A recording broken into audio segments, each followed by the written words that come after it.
Portugal, where golden beaches meet majestic castles and centuries of European and Moorish art and architecture blend into a visual feast for you and for me. Portugal is a blend of Europe and the Maghreb. Faith and design, past and present. Lifestyle in Portugal is about balance between land and sea, tradition and modernity, work and rest. That is why Portugal ranks among the best places in the world to live.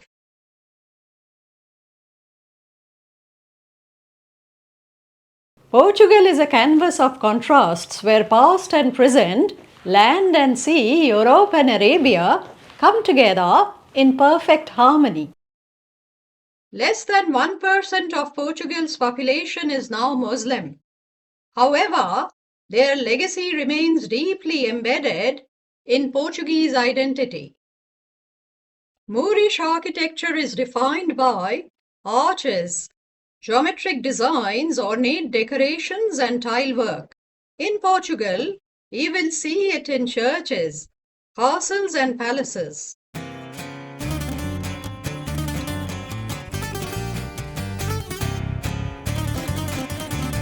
Have you ever strolled through the streets of Portugal and wondered why the buildings look like they are out of Andalusia or Marrakesh instead of Paris or London? That's because Portugal's soul has been shaped by the Moors or Muslims from North Africa. The Moors introduced well-paved streets and raised sidewalks. Everyday homes carry the mark of history with their narrow lanes, iron railings, and balconies full of flowers. The Moors or the Muslims from North Africa ruled part of the Iberian Peninsula, including the modern-day Portugal, for 500 years.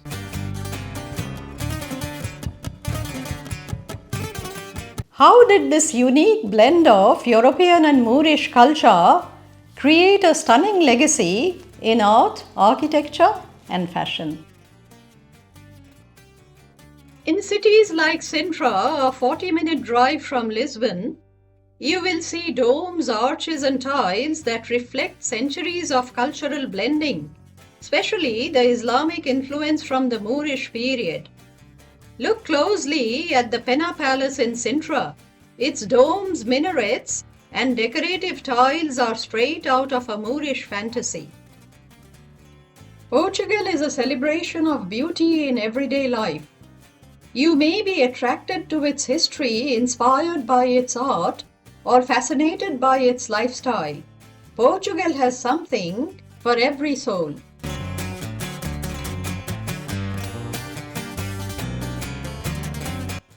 And then there are the Azulejos, iconic glazed tiles that were brought to Portugal by the Moors. Though modern versions depict Christian stories, the origins are rooted in Islamic abstraction and pattern.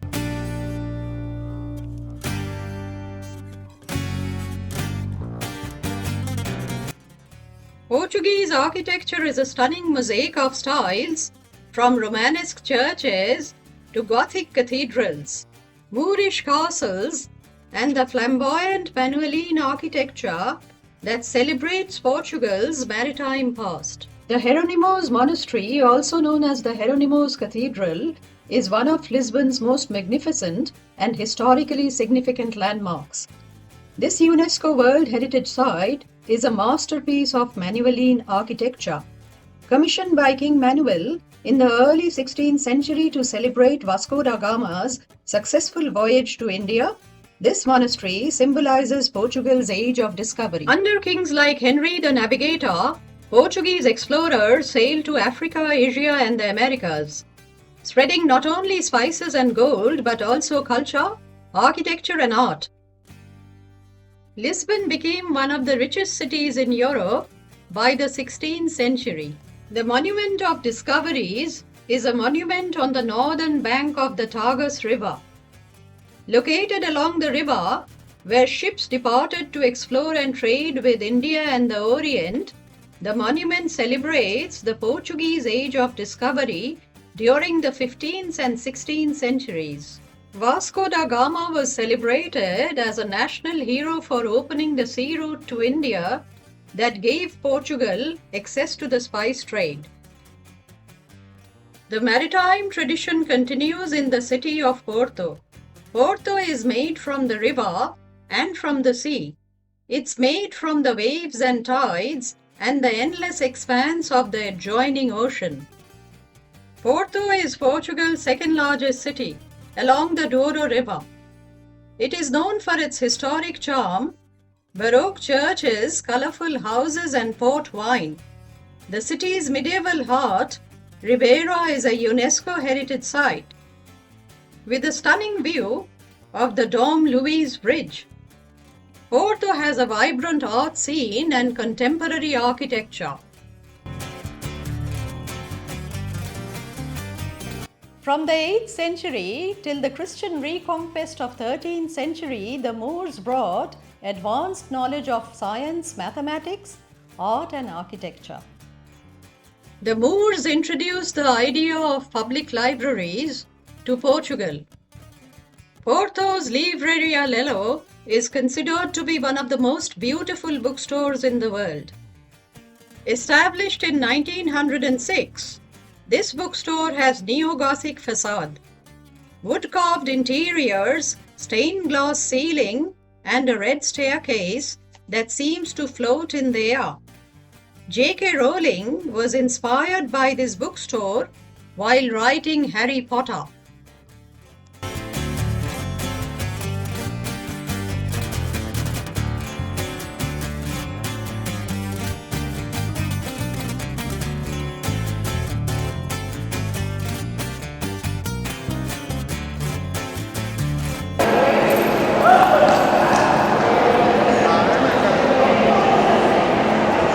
In Porto, the Sao Bento Station is a temple to tile art.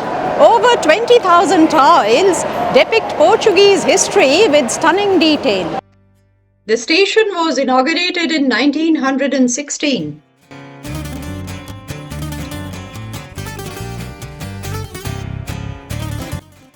The tiles, painted by Jorge Colasso, depict moments from Portuguese history, including battles, royal scenes, and rural life. It is a functioning railway station.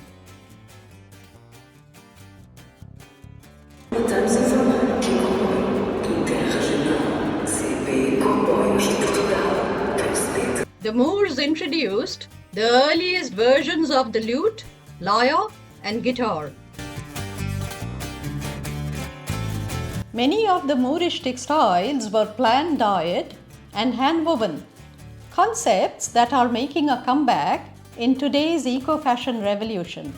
In modern times, designers like Fatima Lopes and others on the Portuguese fashion scene are revisiting Moorish patterns, ethical weaving, and North African textiles, especially within the slow fashion and sustainable fashion movement. The Moors introduced orange, lemon, peach, apricot, fig, sugarcane, dates, ginger, pomegranate, saffron, cotton, silk and rice.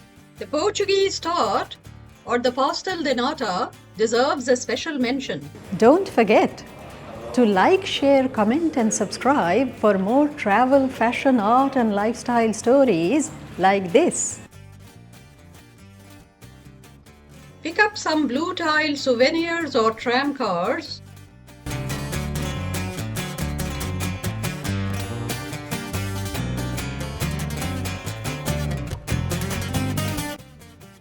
Or perhaps some iconic boxes of sardines. Sardines are a beloved culinary symbol of Porto, especially during the festival of Saint John of Porto. Canned sardines are a delicacy with a long history of artisanal canning in Portugal.